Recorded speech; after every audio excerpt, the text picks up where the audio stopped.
معايا كوبايه لبن دافيه، معايا 5 معالق زيت، معايا كوبايه سكر، معايا 3 معالق كبار من الزبده، معايا معلقه كبيره خميره، كيسين فانيليا، ومعلقه صغيره جدا بيكنج باودر، ورشه ملح انا حطاها على الدقيق. ودي لازم يتنخل يا جماعه، ما ينفعش ما ندخلش الدقيق نقول ده مغلف او من عند عطار نضيف، لا لازم الدقيق يتنخل مره، لو حابه كمان مره واثنين وثلاثه مفيش اي مشكله. ظبط الكاميرا بتاعتي ونشوف هنعمل ايه مع بعض في المعجنات الجميله جدا اللي تشكيلها سهل وهيعجبكم ان شاء الله. يلا نقول بسم الله. نقول بسم الله. اول حاجه هنحط 2 بيضه مع بعض، بسم الله الرحمن الرحيم. تمام. هنحط السكر اول، بسم الله. كوبايه سكر، سكر حبيبات، بسم الله. ندوب السكر مع البيض الاول قبل ما ننزل باللبن والزيت. هننزل كمان بكيسين الفانيليا اهو. حابه ان انت تزودي بيض تاني مفيش اي مشكله، البيض حلو ومفيد وصحي وكمان بيخلي العجينه هشه اكتر اهو. لازم ندوب البيض مع السكر اهو. الحركه دي مهمه قوي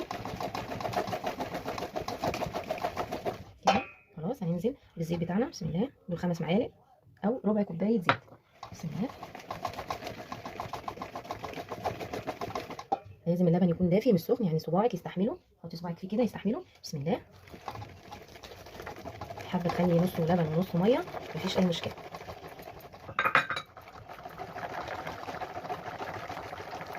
في كمان معلقه خل صغيره، انا ما حطيتهاش في المقادير بس هي لازم. بصوا معلقه خل صغيره خالص، ما تكتريش اهي، معلقه خل صغيره.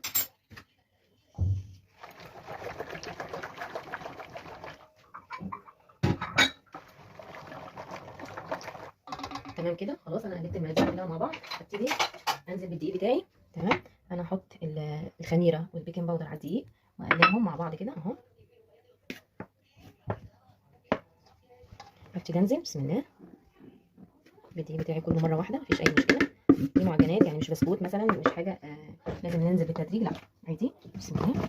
هننزل المعلقه الاول، غلفي الدقيق بالمكونات السائله الاول وبعد كده انزلي بايدك وكملي عجن اهو.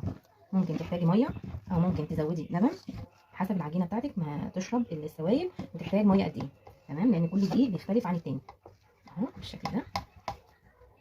خلاص بعد ما غلفنا شويه اهو بالشكل ده، هبتدي بقى دلوقتي اشيل المعلقه، بسم الله. وابتدي استخدم ايدي واشوف العجين محتاج ايه، محتاج لبن، محتاج ميه، محتاج اللهم صل على النبي شويه دقيق، اشوفه هو محتاج ايه معايا. اقلع الخاتم الاول عشان نسيت اقلعه، مينفعش اعجن بيه اهو، بسم الله.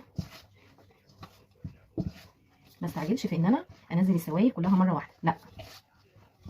لو المقادير فيها كوبايه احط كوبايه الا ربع، لو المقادير فيها كوبايه ونص احط كوبايه واحده، واشوف هحتاج سوائل تاني ولا لا، عشان خاطر ممكن ما يكونش عندي دقيق ازود على العجينه اهو. بصوا العجينه عامله ازاي، هي لسه عايزه تتعجن حوالي 7 دقايق، ودي الدقيق اللي في الجنب ده. هكمل عجن وارجع لكم تاني واقول لكم اذا احتاجت سوائل تاني ولا لا. العجينه اهي خلصتها، بس بصوا بتلزق، ما اقلقش من التلزيق، انا عايزاها بتلزق بالطريقه دي. بصوا انا كمان ما غسلتش ايدي اهي عشان اوريكم ان هي بتلزق. هجيب طبق فيه شويه ميه صغيرين، هبل ايدي كده بالميه وابتدي الم العجينه بتاعتي اهو. انا عامها هبل ايدي ميه اهي كده، وابتدي الم العجينه كويس واخليها ناعمه عشان خاطر اعمل فيها عرق اهو بالشكل ده قبل ما انزل لها اللي قبل ما انزل بالزبده اهو بالايدي كده اهو. حد يقول لي بتلزق دي عايزه دقيق مش عايزه ميه تاني، انا مش بحط ميه، انا بلم العجينه وبنعمها وبعمل لها عرق، لان العجينه دي بتاعت الشريك لازم تكون طريه شويه وبتلزق مش ناشفه مش يابسه يعني اهو بالشكل ده. هبل ايدي تاني. ايديك وجعتك من العجن، ريح ايدي 5 دقايق كده وارجع اعجن فيها تاني، هتبقى احلى واحلى. عايزه اقول لكم لما بنريح العجين ونرجع نعجنه تاني العجينه بتنعم معانا وبتبقى حلوه قوي، وكمان ايدينا ما وجعتنيش اهو. كل التلزيق ده هيروح لما تخمر، لان انا عايزاها عجينه طريه اهو. اهي بتلزق بصوا في الطبق اهي، بس كل التلزيق ده هيروح.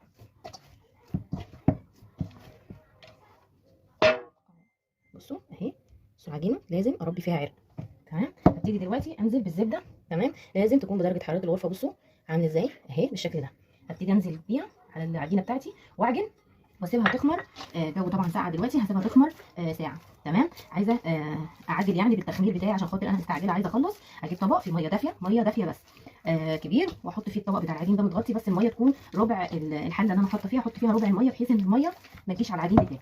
بصوا العجينه بصوا فتفتت ازاي لما حطينا السمنه، ما تقلقيش من الموضوع ده، هتعجني كمان 3 دقايق بالظبط، هتبصي تلاقي العجينه بتاعتك لمت وبقت حلوه ومش بتلزق وجميله جدا، وهتعجبكم ان شاء الله وتجربوها. ما تنسونيش ولايك واشتراك وتفعيل الجرس. هكمل عجين وارجع لكم تاني بعد ما العجينه بتاعتي اختمرت خلاص. تمام، هجيب طبق فيه نقطتين زيت كده على الصينيه بتاعتي وهبتدي اقطع العجينه بتاعتي. بصوا العجينه لسه برضو بتلزق اهي عايزه اقول لكم حلوه قوي وناعمه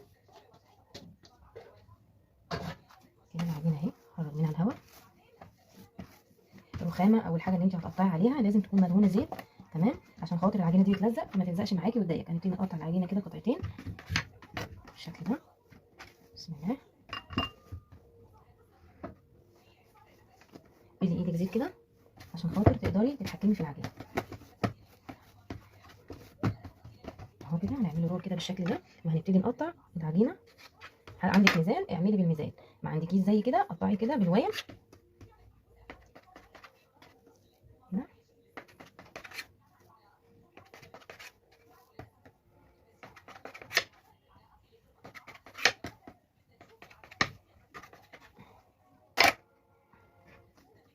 كده اهي. بسم الله. هنجيب العجينه نقطعها كده، بعد ما قطعناها قصدي هنلفها كده. طبعا انا مش هينفع اسيبها كوره كده، تمام، انا عايزه اديها شكل الاسطوانه عشان لما اجي افردها ما تضايقنيش تاني وارجع اقعد ابرم فيها تاني. فانا من الاول هعملها شكل الاسطوانه كده اهو، كده بالشكل ده بالطول كده. احطها برده في طبق تاني اهو بالشكل ده. حسيتي ان المقاسات مش قد بعضها ظبطيها اهو. بعد ما لميت العجينه هبتدي اعملها كده بايدي بالشكل ده.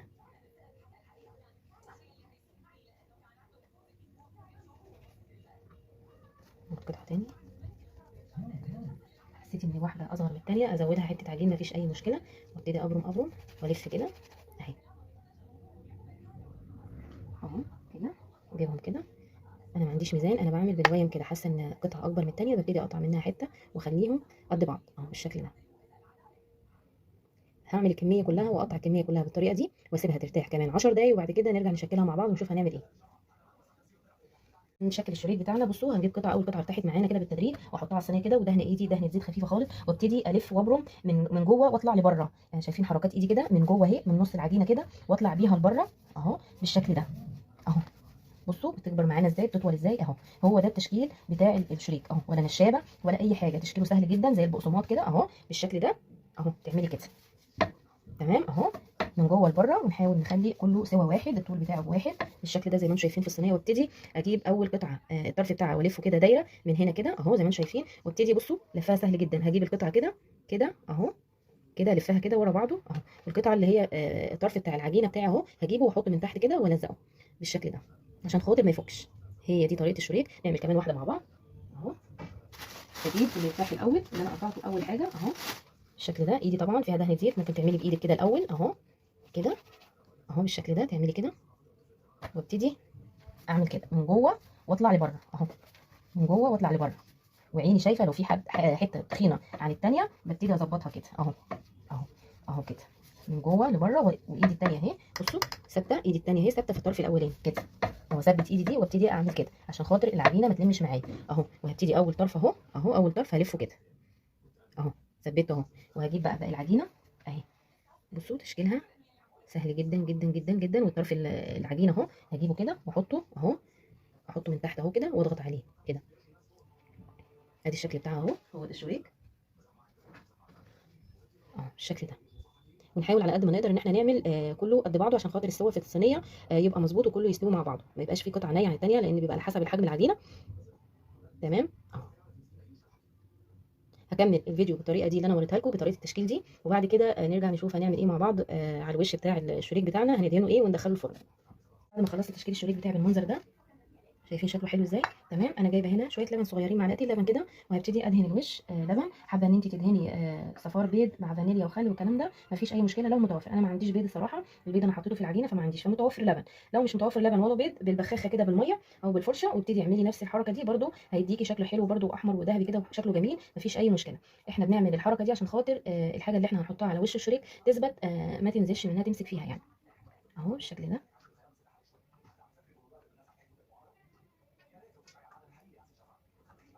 هنعمل كل الكميه كده تمام اهو. حابه بقى ان انت تعملي الخطوه اللي انا هعملها دي، بس دي اساسي لازم تتعمل. لو مش حابه مفيش اي مشكله، ممكن تحطي مكانه سمسم مفيش اي حاجه. هتحط سكر حبيبات. ده سكر حبيبات ومش باين طبعا عشان الطبق ابيض. ده سكر حبيبات. هتبتدي ترش كده على وش الشريك السكر بالشكل ده. لازم الحركه دي بتطعم لنا الشريك وبتخليه طعمه حلو تمام اهو. في ناس كتير بتشتكي من موضوع ان هي في المعجنات لما بتيجي تحطي سمسم بيقع منهم مش بيثبت على المعجنات. هتعملي ايه؟ هتحطي مع السمسم سكر، قلبي السكر مع السمسم هيمسك فيه مش هيقع. عن تجربه جربي الموضوع ده وقولي لي. اهو الطريقه دي حطينا السكر اللي احنا عايزينه كميه حلوه قوي كده عشان تطعمها لنا من بره تبقى طعمها حلو اللقمه، لان هي مش محشيه اي حاجه خالص. تمام. حابه ان انت تحطي سمسم رشه سمسم كده بسيطه عليه وحبه البركه برده مفيش اي مشكله. انا حابه بس كمنظر بس مش اكتر احط كده حاجه بسيطه. انا جايبه اجيب السمسم وحبه البركه مع بعض لو انت حابه، هو طعمها حلو. حبه البركه طبعا مفيده وصحيه هي والسمسم، فمفيش اي مشكله. كده حاجه بسيطه خالص لا تذكر يعني، كشكل بس. اهو بالشكل ده، حاجه بسيطه خالص اهو. هتخلينا الحاجه بتاعتنا حلوه وشكلها حلو وطعمها كمان حلو اهو بالشكل ده. تمام. هسيبها كمان تخمر حوالي ربع ساعه او تلت ساعه، وبعد كده هدخلها الفرن. شغاله الفرن من تحت بس، وبعد كده هشغل الشوايه تاخد لون معايا. لو وصلتي معايا لحد هنا ما تنسينيش في لايك واشتراك وتفعيل الجرس عشان يوصلك مني كل جديد ان شاء الله. بتاعنا اهو بعد ما خلص واستوى، بصوا شكله عامل ازاي. اول ما يخرج من الفرن بنبخخه كده بخه ميه بسيطه، وبعد كده نغطيه بكيس بلاستيك والفوطه بتاعه المطبخ ونسيبه دقيقتين اتنين، وبعد كده نشيل الكيس ودهنه سمنه كده بسيطه او زبده او زيت المتوفر عندك عشان خاطر يديك اللمعه الحلوه دي. بجد حلو جدا وطري. بصوا حد هيقول لي يا محمد انت عاملاه ماسك في بعضه ليه كده؟ مش ماسك. انا قلت لكم دلوقتي بعمل المعجنات بتاعتي كلها في صينيه واحده، بس لو بقى عجين تاني بضطر ان انا اعمله في صينيه تاني، صغيره. تمام. عادي بخرجه من بعضه بفكه عادي، بيطلع كل قطعه بقطعتها لوحدها. بصوا المنظر بتاعه عامل ازاي. بص الشكل، الاحجام قد بعض لحد ما. انا ما عنديش ميزان، انا مقطعه كده بالويم زي ما قلت لكم في الفيديو بالشكل ده. طعم حلو قوي جنب الشاي، جنب لبن، عصير، بجد حلو قوي. فطار عشاء بعد العصر كده لو الاولاد جعانين ولا حاجه وانتوا قاعدين كده قاعده بتشربوا شاي، حطوه جنبه. بجد حلو قوي وطعمه جميل جدا. بالنسبه للسوا بتاعه من تحت غامق شويه بسبب السكر اهو. بص من جوه عامل ازاي.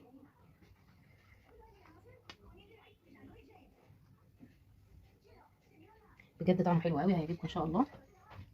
بس ما تنسينيش في لايك واشتراك وتفعيل الجرس عشان يوصلك مني كل جديد ان شاء الله. تعالوا بقى نخرج واحده من هنا اهو. اهي عادي تخرج كل واحده لوحدها اهي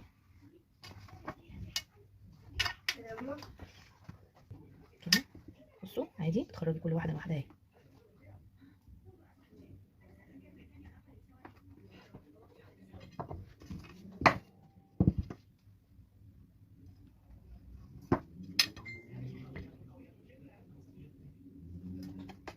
حابه ان انت كمان لو عامله كميه كبيره تشيليها في الفريزر مفيش اي مشكله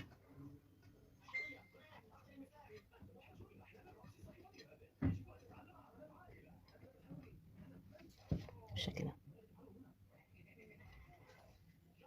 والسلام عليكم ورحمه الله وبركاته.